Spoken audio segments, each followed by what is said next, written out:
think one thing is we were all really caught off guard. We knew it was coming, but not that impact. And so the rain started, didn't stop for a couple of days, and we watch and see power went out, no phones, no internet. And so for me, a woman that lives on the land, I think there's such this peace of, the water cleansing and washing things away, but then it really did wash things away. And as we see trees, being blown over in the wind and sheds being falling and we really it took everybody almost 2 days to really settle in to see what was going on because we couldn't communicate with each other.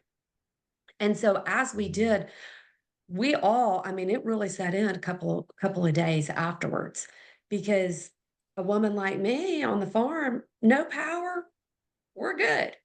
We've got food and animals and generators.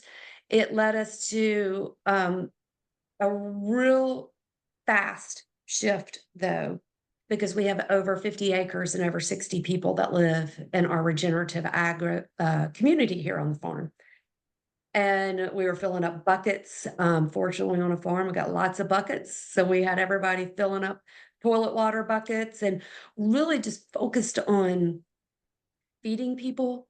Our cannabis community, they are so amazing. I mean, cannabis community is just straight up legit gangster, high vibe, badass.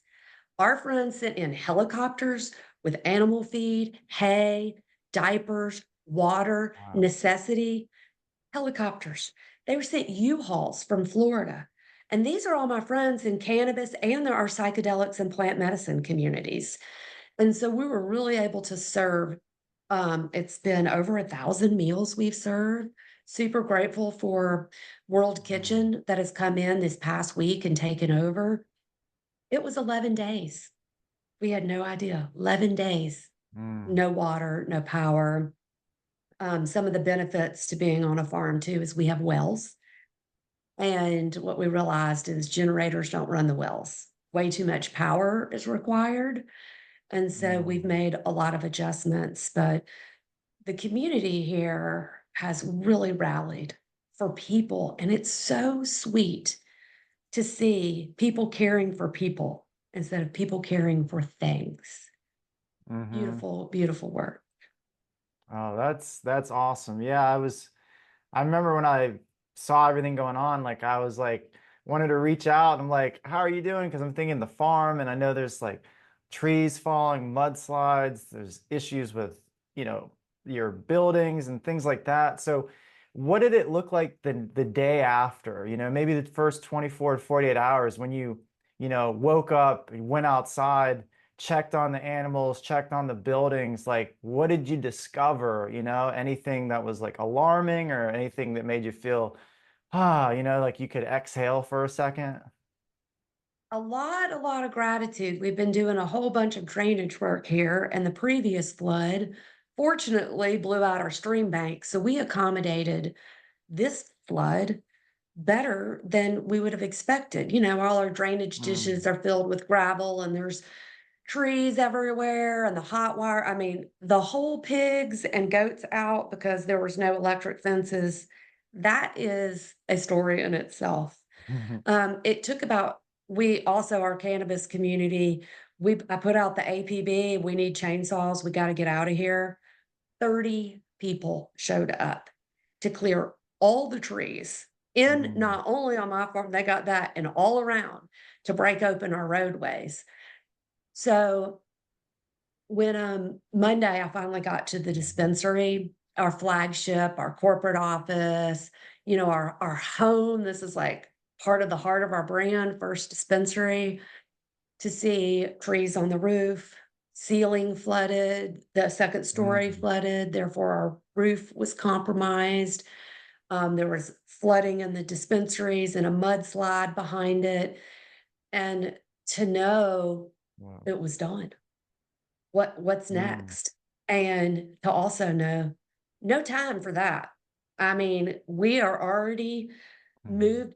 Another beautiful thing is how we have come together with people that we've been working with. We've been in a 3-month deal trying to come together for new distribution center. Guess what happened in 3 days now? Mhm. And I love things to happen fast. I'm not necessarily the most patient person. Mhm. Once we manifest it, I'm like, where is it? Where is it?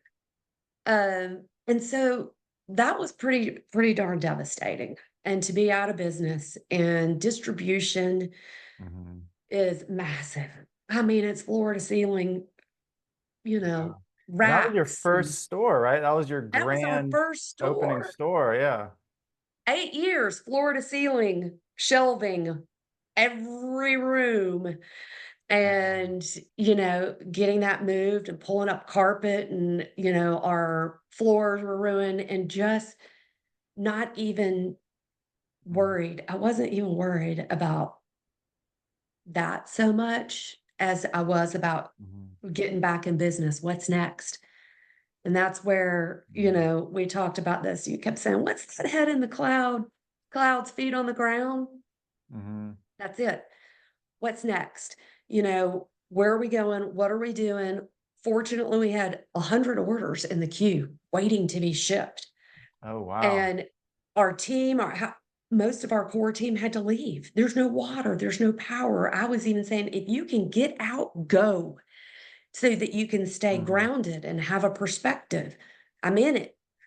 Mhm. And it's been just there's sometimes the words to describe it, but the head in the clouds, what's next? All those Mhm. things that I've been thinking and planning, I'm like, guess what? It's happening right here, right Mhm. now. This is happening. And feet on the ground, staying grounded, and I've got Mhm. my whole toolbox for how to weather anything and just be grateful to be alive.